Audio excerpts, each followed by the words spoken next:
Times are getting more and more turbulent. We've got two major conflicts in the world. We've got Russia versus Ukraine. We've got Israel versus Iran. And both of those conflicts have the potential to further escalate. Now, there are obvious beneficiaries in those conflicts, right? The manufacturers of all of those military goods.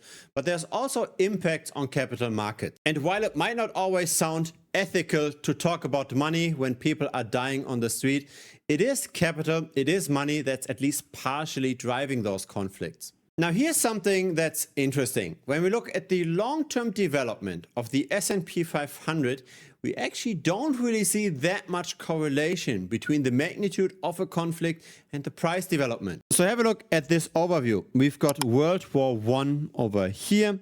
We've got World War II over here. We've got the Korean War here, then the Vietnam War, the Gulf War, and then the Afghan and Iraq wars. Now, this is an older chart, right? It ends in 2021, but still it tells us a story. There's not necessarily a direct connection between the development of asset prices and international conflicts. Sometimes we are going sideways, sometimes we are going down and up again. We might depress and then recover. And I think that's because two forces here are at odds against one another. Of course, economies tend to go down when, say, trading slows down, when, say, oil prices go up, when everything becomes a bit more complicated. But on the other hand, during times of crisis, we also tend to see more and more money printing. So the monetary base across the globe tends to expand in order to finance the wars. Thus, asset prices tend to go up due to that reason. So the average person on the street is suffering because inflation also tends to rise, but the asset owner tends to do okay because asset prices tend to appreciate, or at least they tend to not go down that much, again, because of the monetary debasement. Now have a look at the price development of the S&P 500 in the last year. It went up by roughly 10%. During the same time, the gold price appreciated by 38%. Bitcoin appreciated even by 66%. So while holding stocks protects us to a degree because we all get bailed out, the risk of assets tend to do even better. And so this is the very first time where Bitcoin behaves like a risk off asset, not like a risk on asset. Historically, Bitcoin was seen as a tech play, as a very risky, levered tech play. But now we see that the stocks don't perform that well, that gold does perform well, and Bitcoin as well. Now, the problem is that even though gold might outperform other traditional asset classes, it still doesn't go up by 100 or 200% per year, right? It slowly now appreciates because the market cap is already quite large. And because of that, those returns are very enticing, right? The idea of buying a small altcoin that can make thousands of percent in a year, not just 60-something% like Bitcoin did. Why buy Bitcoin when we can make 15,000% in a year in SPX 6900 or 4,000 in virtual or 21,000 in AB? The answer why this is a bad idea is that it's very unlikely that we're picking the right asset. Here are the top 100 cryptocurrencies, and Bitcoin is over here. There are 1, 2, 3, 4, 5, 6, 7, 8, 9, 10, 11, 12, 13, 14, 15, 16 assets that did better than Bitcoin. So there's a 16% likelihood to outperform Bitcoin when we choose among the top 100 cryptocurrencies. But that's actually even skewing the data because those top performers that made thousands of percent of return in the last year, they were not in the top 100 1 year ago. So the virtual tokens and the SPX 1600 tokens of the next year, they are not in the top 100. They are now smaller. And so have a look at the top 100 to 200 coins in terms of market cap. How many outperformed Bitcoin over here? It's 1, 2, 3, 4, 5 tokens. 5 tokens outperformed Bitcoin. 95 tokens underperformed Bitcoin. There's a 95% likelihood to do worse than Bitcoin by buying an altcoin in that category. Again, 100 to 200. The situation is very similar the lower we go on the scale, right? So it's always the same. Most altcoins tend to not outperform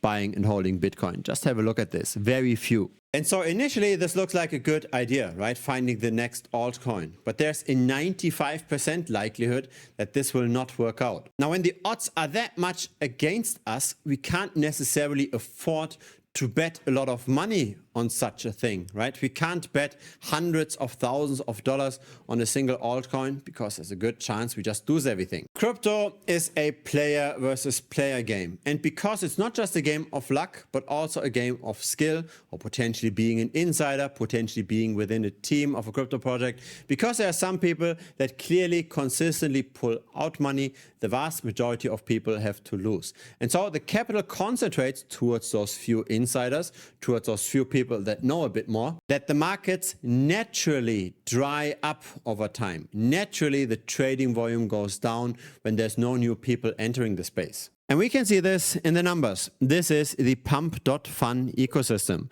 So that's the launch pad of meme coins on Solana. While initially there was all this hype, all this excitement around pump.fun, that turned around at the beginning of the year. And we're likely going to continue to see such a decline. The altcoins as a fraction of all of crypto, so that's others' dominance, it went down by 62% in the last 3.5 years. So what's the learning here? Most people just simply exit the market, right? They get burnt with meme coin trading, they lose their shirt, they don't want to be involved anymore, they forget about it, and they just stick with stocks and potentially gold. Then there are the few people that are a bit more courageous that just become Bitcoin maximalists. So it's simply just buy into Bitcoin all the time. That's why the Bitcoin dominance tended to rise very steadily over the last years. But then there's the even more courageous people. And that are not necessarily the people that try to find the next gem that makes a 100x return. It's the people that take advantage of this market structure. If 95% of altcoins do worse than Bitcoin, especially the smaller altcoins, why can't we take advantage of this? So yes, we could just buy Bitcoin. And yes, Bitcoin does go up over time because it's limited in supply and fiat currency is not. And there's all those crises in the world. And those crises do impact the economy, thus the S&P 500, but they don't impact the gold price. They don't impact the Bitcoin price, at least in a negative way. But the problem with Bitcoin is diminishing returns, right? We tended to make much higher returns in the early days compared to today. Now this price graph doesn't grow as quickly as it used to. But the second issue is also the volatility. We don't have as much volatility in stocks or in gold, right? Those crashes of 80 or 75%. And so this again brings us a problem, right? If we invest into an asset that can potentially draw down by 75%, now where it's close to the all-time highs especially, can we really invest hundreds of thousands of dollars? That's the big concern. But here's my solution to this. This is again a Bitcoin chart, but it's not your regular Bitcoin chart. It's Bitcoin relative to another altcoin. In this case, it's the balancer token. Yes, the chart has some volatility as well, but it tends to go up quite heavily. This is actually a logarithmic scale. On a linear scale, this chart looks much better. So yeah, just compare this. Bitcoin relative to balancer since August of 2021 went up by 1,600%. The Bitcoin price itself during the same time frame went up only by 134%. So in order to make money, all we need to do is to find price inefficiencies. It doesn't mean we have to buy the cheapest thing in the world and see this going up 100%. It can also mean finding the bad apples and just continue to bet on those bad apples continuing to go down. Now, why do those altcoins all go down? It's because, again, the insiders, the team, the early investors, they cash out.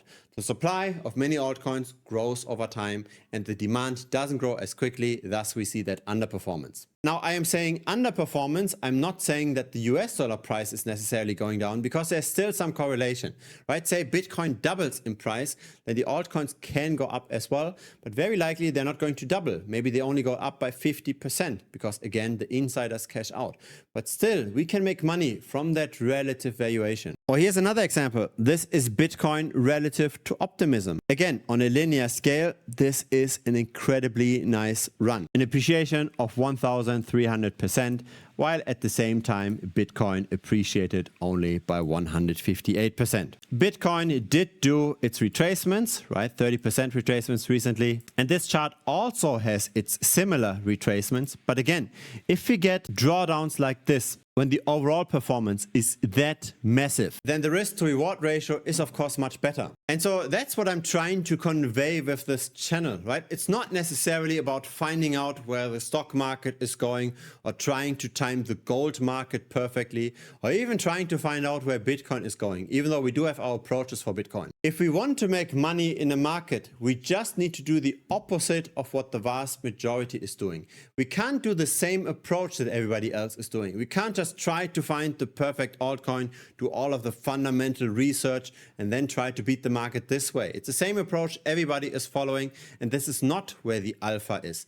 The alpha is in doing the things that's not that obvious, even though it's not maybe the easiest, right? It's not just buying a token. It's about betting on relative valuations, but it's still doable. It just takes a little bit of a learning curve. And of course, I've made videos on this as well. So this is now part of premium, using perpetual futures in order to bet on relative valuations. Here's another video, gaining from relative valuations. And there are multiple tutorial videos on various topics. But again, we want to figure out the market inefficiencies. We don't necessarily want to have the hard competition. You want to have easy competition. And the easy competition are the people that just spray and pray, that just buy 10 or 20 different altcoins and don't really know if that's going to lead them anywhere. The reality is it's likely going to lead to nowhere. The reality is that, again, most altcoins underperform Bitcoin, at least over the long term, at least over the span of 1 year. And so, of course, individual trades look quite impressive, right? Hundreds of percent. But what really matters is the long term. How much can we outperform buying and holding Bitcoin long term? Now, here's my data. I'm not going to share the US dollar amounts, but if I would have just dollar cost averaged into Bitcoin, I'd have this light gray performance. Instead, I did the relative valuation trades, and what we see here at the x-axis, that's the number of months. So this is how long I'm actually following this strategy already. We are now close to year number 4, and I've outperformed dollar cost averaging into Bitcoin by a multiple. Now, why is it not more performance than that? It's because I'm quite conservative. I have relatively small betting sizes compared to my overall portfolio, and I'm simply just trying to continuously compound to make more and more return and to grow the capital over the long term. I don't need the one moonshot investment. I'm simply just building capital over time. I'm very happy doing that. I believe that Bitcoin is likely going to compound by at least 25% over the next 5 years. If we can add another 10, 15, 20 percentage points on top of that, we've got very, very steep compounding. And so feel free to check it out. It's the premium membership. It's thebitcointrader.com. I'm sharing all of my trades. I'm sharing all of my knowledge. And if your portfolio is not just a few hundred, but several $1,000s, it's very likely going to be worth it for you. You might just binge watch all of the tutorials and then set up your positions and forget about it. Or of course, you can also support the channel for longer. But in general, if you've got money to invest, then investing in your knowledge is likely going to pay off as well. The link is directly over here. Feel free to just click on that and it will lead you directly to the page. If it's your first time here, feel free to subscribe. I publish this regularly. A like would be very much appreciated as well. It helps the channel grow. See you next time. Cheers.